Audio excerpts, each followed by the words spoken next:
we remember Miss Evans especially because of this particular incident. It was very hot, and we were in upstairs classroom, and we were all fanning. And she said, "Stop fanning, girls, stop fanning." I said, "What is it, what?" She says, "I said stop fanning. Right now there is a trickle of perspiration running down my leg, and I am not fanning." We collapsed. The whole class collapsed. I don't think we had a class for the rest of that day. But there were so many incidents when we were just so amused. One of our classmates, Diane Brown, she was from Canada, I recall, and she was very artistic. Mrs. Burroughs was, of course, our art teacher, and Mrs. Burroughs loved her. And she decided that she would do a cartoon of all sorts of things. But some of it was making fun of the teachers who were living on the campus.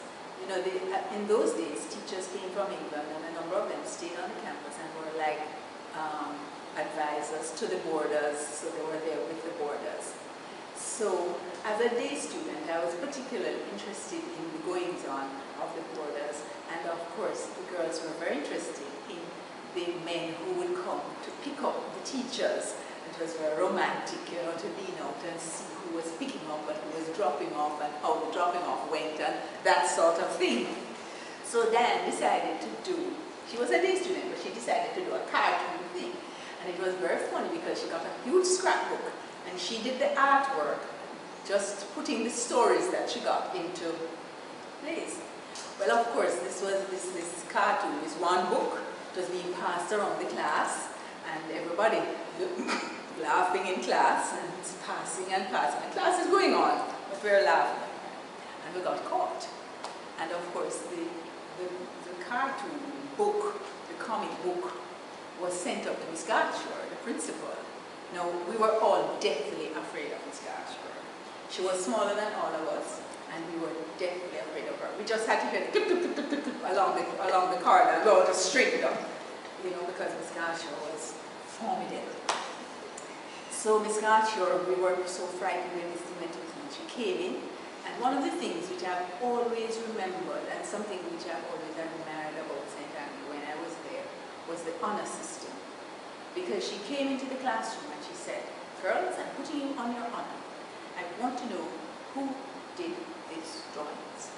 And then, without hesitation, put up her hand and said, "I did them." And then all of us, various people said, "But we told her the stories," or "We told her about that." So it was for all of us. And Miss Gartshore was a true educator, because we thought we were all going to be either expelled or given order marks or whatever. And she said, "Well, you all are very creative, and now we're going to put that creativity to good use." And she made us do scrapbooks, separate scrapbooks with stories. We were to write stories, we were to do pictures, Dan was to do cartoons, but of things that would interest girls our age. And she sent them to girls' homes for us. So it's something that stuck in my mind, even when I became a teacher, about not having to punish children, but to use their gifts and the things that they were using to create mischief for a positive goal. So that was a very good lesson. And Miss Gartshore went up in my estimation greatly from that incident. The other teachers who I will not forget are people like Tess Thomas. She was fantastic. She taught English, and I don't know, there was just something about her. She had a polish, and she had an elegance which came through. I mean, she told us once that she was mistaken for Princess Margaret, and we could understand it because she just had that air about her. And in her teaching, she was always very thorough. We enjoyed going to English classes. One of the other teachers, Miss Downey, who later became Mrs. Sherlock, Miss Downey taught us geography. And one of the things that I remember about that particular subject was her teaching us about latitude and longitude, and using an orange, which she pegged and brought to the class to show us the longitude, how longitude affected, and then she cut it to show us the latitude.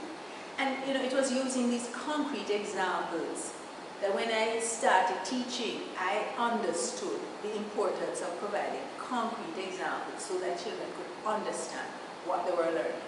So Miss Downey was another very good role model for me.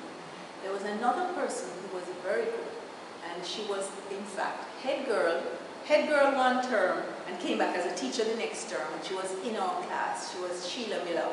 She's now Sheila Foot. In fact, her granddaughter is now here. But she taught us mathematics, and she was so clear in her explanations. I mean, I can't think of a particular example now, but I know that whenever she taught us a particular concept in mathematics, it stuck. It was just so clearly explained. Very, very, very, very good. So, I mean, when we got to sixth form, I had lots of friends, but a particularly close group. Marie Hector was one. Barbara Nash was another. Yvonne Lewis, Grace Brown, Faye Smith, Pamela Tomlinson, Joan Figueroa, and Marguerite Davis. Oh, there were so many who were, you know, fairly close friends and who have remained friends. I mean, over all these years. I mean, Joan, I still email, Grace, we are all on email. Yvonne unfortunately died, but her family contributed to the lab, so we have a remembrance of her at the lab there. And when we got to sixth form, we were, of course, contracted. Fewer of us, not all of us, stayed on to sixth form, but there were those of us who were here. Oh, one thing I must recall, that we were still in the phase of being prepared to be housewives and gentlewomen, because we had to do embroidery. And we sat in the room and we did samplers where we learned how to do blanket stitch and couch stitch and all the various stitches that went into doing embroidery. And we learned to crochet, because all of this was to help us make things for our homes, because we were all going to be housewives and gentle ladies. We were not going to be in the rough and tumble of the work world. So that was a remnant. I think our age group sort of transitioned between the time when women really, middle-class women, really became wives and mothers and didn't have careers, or had careers which fit into that mold rather than having careers and then fitting wife and mother into the career mold, and went over now into the era where women became professionals, because it was still unusual for and celebrated for you to hear of a St. Andrew High School girl who became a doctor, or one who became a lawyer, and you know, so the professional woman as a graduate of St. Andrew was not the norm until later.